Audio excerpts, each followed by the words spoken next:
नमस्कार दोस्तों। अगर आपके जीवन में भी बहुत सारा दुख है और आप उन दुखों को लेकर अक्सर परेशान रहते हैं तो दोस्तों आज यह कहानी आप पूरी सुन लेना। इस कहानी के सुनने के बाद आपके जीवन में कोई दुख नहीं रहेगा। यदि आपके जीवन में दुख है तो कल आपको ये सब मिलने वाला है।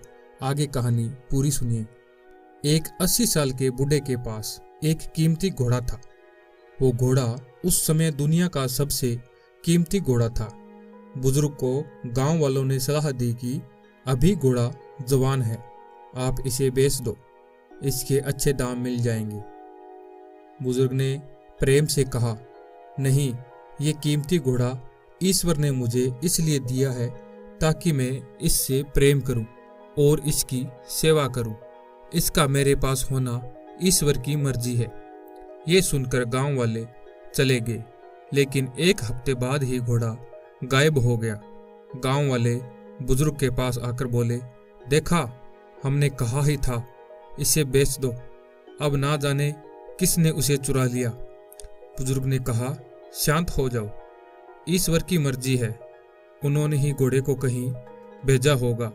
गांव वाले बोले, घोड़ा जाने के दुख की वजह से तुम्हारा दिमाग सटिया गया है।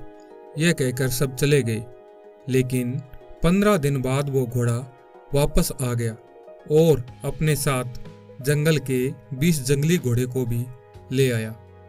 गांव के लोग फिर आए और बुजुर्ग से बोले, काफी किस्मत वाले हो तुम्हें मुफ्त में 20 जंगली घोड़े भी मिल गए और तुम्हारा कीमती घोड़ा भी वापस आ गया। गांव वाले बोले, अब इन 20 घोड़ों को बेच दो, तुम्हें अच्छे दाम मिलेंगे। बुजुर्ग ने कहा, नहीं, ईश्वर की मर्जी से ये यहाँ आए हैं, मैं इन्हें नहीं बेच सकता। गांव वाले बोले, तुम्हारा दिमाग खराब हो गया है, तुम इन्हें बेचकर अभी के अभी अमीर बन सकते हो। और ये कहकर वो चले गए। एक दिन बुजुर्ग का जवान बेटा उन जंगली घोड़ों की सवारी कर रहा था। तभी एक घोड़े ने उसे पटक दिया, जिससे बेटे के दोनों पैर टूट गए। गांव वाले फिर आए और बोले, देखा, खुद को बुद्धिमान समझते हो, यदि उस दिन हमारी बात मानकर इन जंगली घोड़ों को बेच देते तो तुम्हारे बेटे के पैर ना टूटते और तुम्हारे घर पर कमाने वाला अब कोई नहीं बचा। बुजुर्ग ने कहा, नहीं, ईश्वर की मर्जी से ये सब हुआ है, तुम शांत हो जाओ। गांव वाले इस बार बुजुर्ग को गालियां देते हुए गए कि तुम और तुम्हारा ईश्वर सब बकवास है। कुछ दिनों बाद गांव में जंगली प्रजाति के लोग घुसे और गांव के जवान लड़कों की बलि देने के लिए जबरदस्ती उन्हें उठा ले गए। उस बुजुर्ग के बेटे को नहीं ले गए, क्योंकि बलि हमेशा स्वस्थ शरीर की दी जाती है और लड़के के पैर टूटे हुए पट्टियों से बंधे थे। गांव वाले फिर आए और बुजुर्ग से बोले, तुम सच में किस्मत वाले हो, अब तुम्हारा लड़का ठीक हो जाएगा तो उसकी शादी कर देना। बुजुर्ग ने कहा, नहीं, ईश्वर की मर्जी से उसे जो मंजूर होगा वो होगा।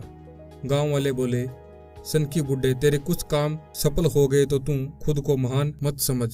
गांव वाले गुस्से से चले गए। कुछ समय बाद लड़का स्वस्थ हुआ और लकड़ी काटने के दौरान वो राजा के महल के आगे से रोज गुजरता था, जहां राजा की बेटी और उस लड़के को एक दूसरे से प्रेम हो गया। राजा का वंश संभालने वाला कोई दूसरा न होने के कारण राजा ने उस लड़के से अपनी बेटी की शादी करवा दी और उसे राजा बना दिया। लेकिन मजे की बात यह हुई कि इसके बाद गांव वाले फिर कभी सलाह देने नहीं आए।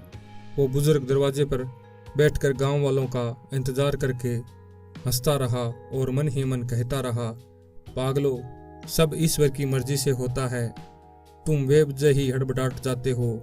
दोस्तों, इस कहानी से आपको 2 बातें सीखने को मिलती है।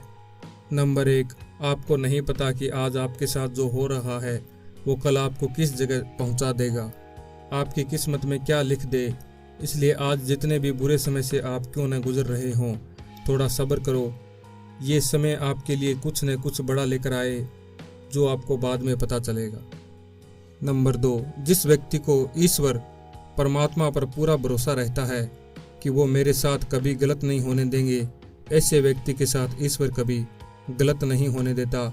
ईश्वर की व्यवस्था पर यकीन रखिए। इसलिए बुरा समय है तो ईश्वर पर आस्था रखो और मेहनत करते जाओ और एक दिन आपका जीवन संपूर्ण सफल हो जाएगा। दोस्तों, आपसे एक दिल की बात बोलूं, ये कहानी आप किसी एक को शेयर कीजिए ताकि उसका जीवन भी संवर जाए।